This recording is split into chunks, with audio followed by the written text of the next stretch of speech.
Alors bonjour tout le monde. Aujourd'hui, je suis heureuse de faire une entrevue en anglais avec une femme que j'ai eu le plaisir de rencontrer au premier Notmom Summit à Cleveland. Et je vous la présente dès maintenant. Elle s'appelle Melanie Holmes. So hi Melanie, how are you today? Bonjour, hello, Oh, I am fine. Très merci. bien, merci. Je comprends pour le français. Ouais, mais on va faire l'entrevue en anglais. So, Melanie, I'm gonna ask you first to introduce yourself and explain what is your work and what is your main work that you do, and where do you live? Introduce yourself.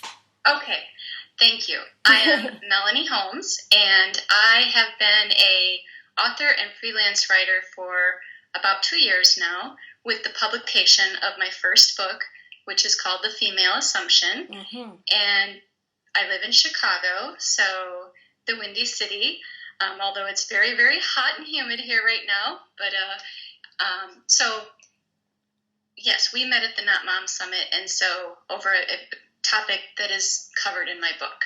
Yes, and I wanted to talk to you because I have this copy of your book, which I really loved.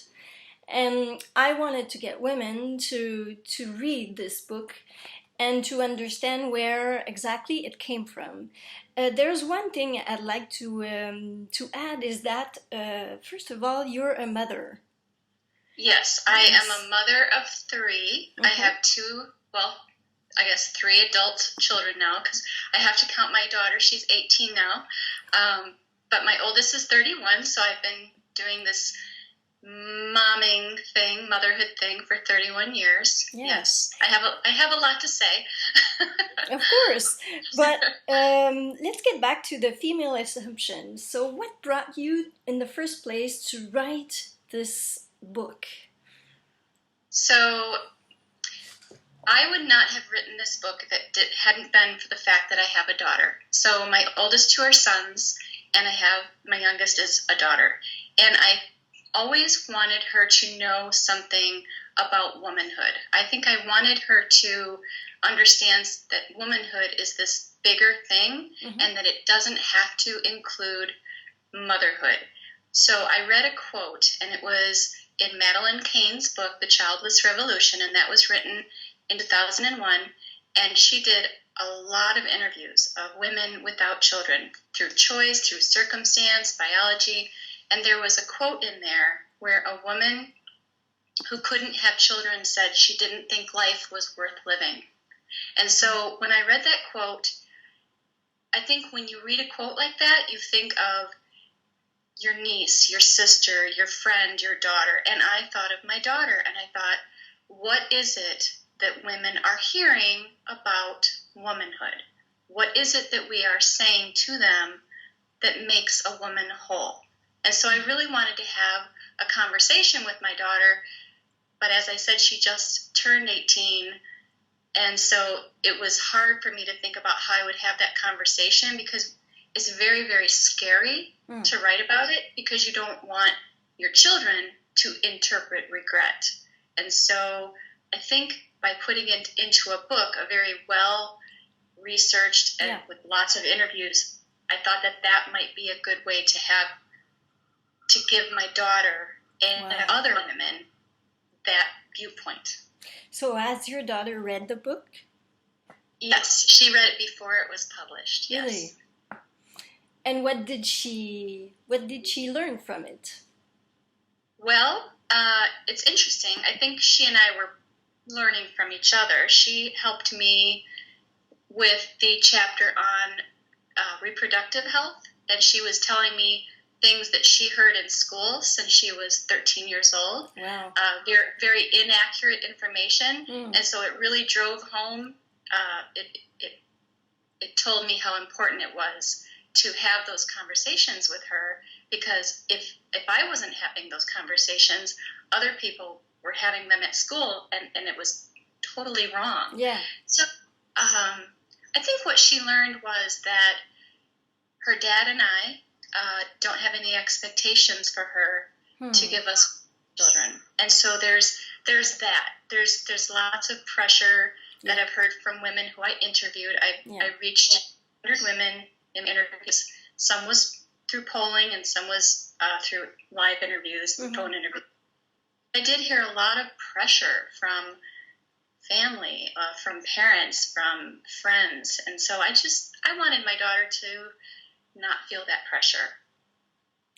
And I also found in your book a chapter that was related to that experience.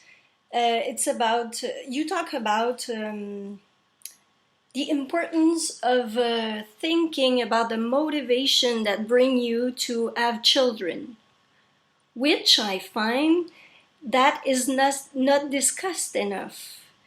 That's true. So in one interview, and I gave everyone anonymous names, to protect their identity. But I call her Callista in the book, and she's a teacher, and she actually she's a young woman in her mid to late 20s, but she does not want to have children. And when she tells her coworkers that she does not want to have a child, they ask her, why not? So there's always this question of why not, but there's never this question of why do you want to have children? Yeah. And not that anyone needs to ask someone else that, but that, women and men are asking themselves that question. What is that motivation? Of course. And I think it's important for them to not take their fertility for granted. If you look at a woman like me, I always thought I would have children, and then I learned I couldn't create children. So I remember I had kind of took it for granted that I would be a mother. Like it was just an easy thing that was to do, and there had no questions were attached to that. It was possible. Like I couldn't imagine it was not possible for me. And so that's where I think a lot of my mission or my reason for writing the book is when I talk to someone and I hear you say that, the book that I read by Madeleine Kane, and then the interviews and the women who were saying those things, I thought, what is it that we're saying to these women? What is it that they're hearing in society as we talk about what makes a woman whole? So if you're going through this experience, I can only imagine that it makes you feel bad if you hear someone say, that a woman isn't whole unless she has a child. So I question those things that we say to each other as women or in society, because truly there are so many things. And now motherhood is my experience, but look, I have tons of friends and women without children who I talk to, and I know that they live fulfilled lives. I know that they've found love and happiness and fulfillment. So we travel different journeys, but I can keep talking about this. If you let me keep talking, I'll just keep talking. No, but I totally agree. And you say we get a lot of comments and a lot of pressure from people, but this pressure actually I find is all around us, like on TV, in magazines, it's everywhere. So what do you think about that? Do you think as a mother, do you see that it's like everywhere on the cover of magazines, or is it us that have a distorted way of seeing things? No, I think it was something that was in my consciousness already before I even started to think about writing the book. I think I noticed how, and maybe I'll throw this in. For instance, TV commercials, whenever they're advertising laundry soap or mops or brooms, it's always the woman. And so, yes, the things we see on television and in the newspaper ads, yes, it definitely stereotypes what we think of as women should be doing. So. So you agree as a mother that it's all around us, and yeah, in the media. It's frustrating, actually. It's Yeah. actually very frustrating. It is. Yeah. And there's also another part of your book which I really, really loved. It's the part where you rewrite the scripts. Could you explain us exactly what this is about?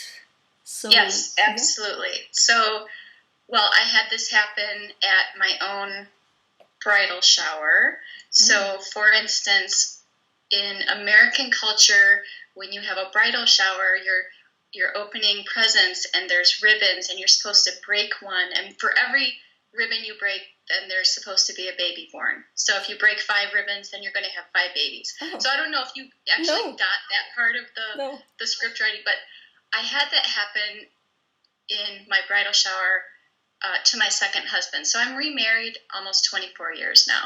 My first husband, I had 2 sons, and my second husband, I've been remarried for 24 years.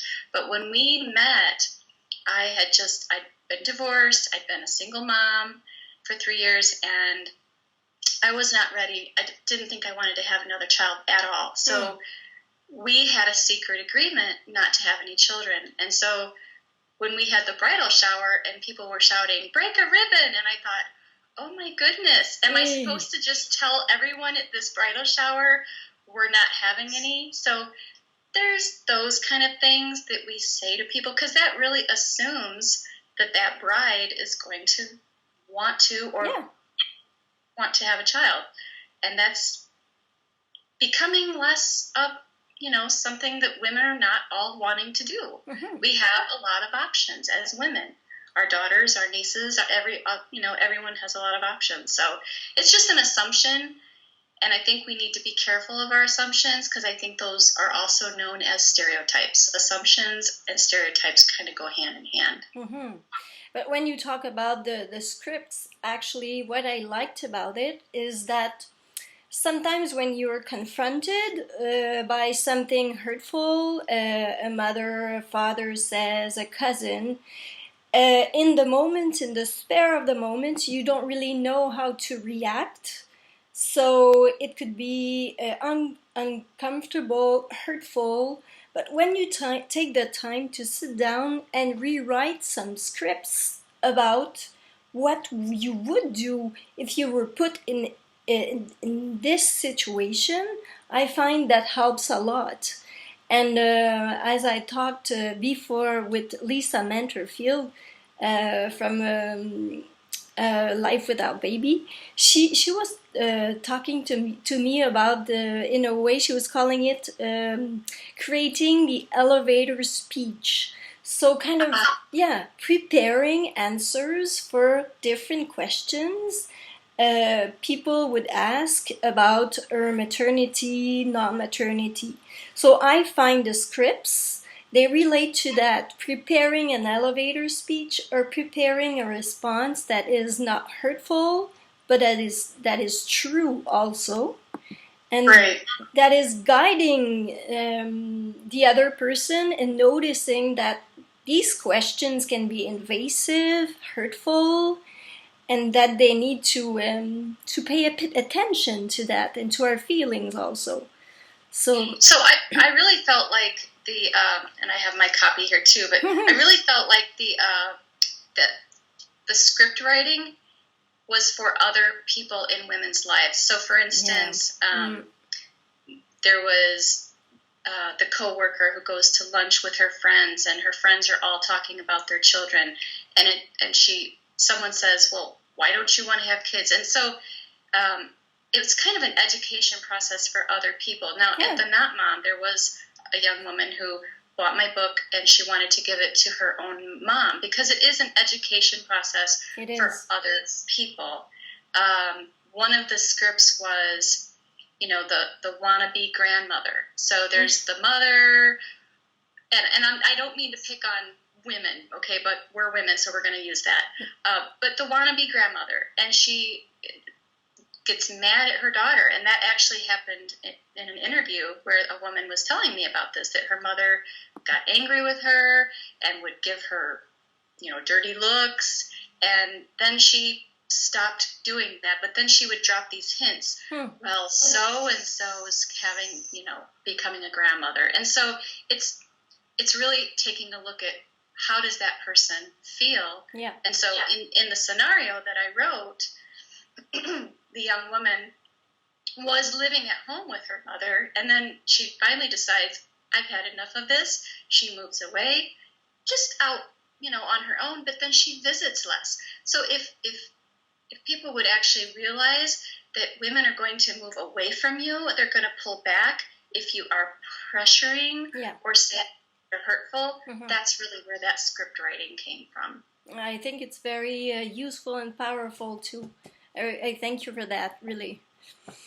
Melanie, one last question. What was the most powerful thing that you got out of writing this book, The Female Assumption?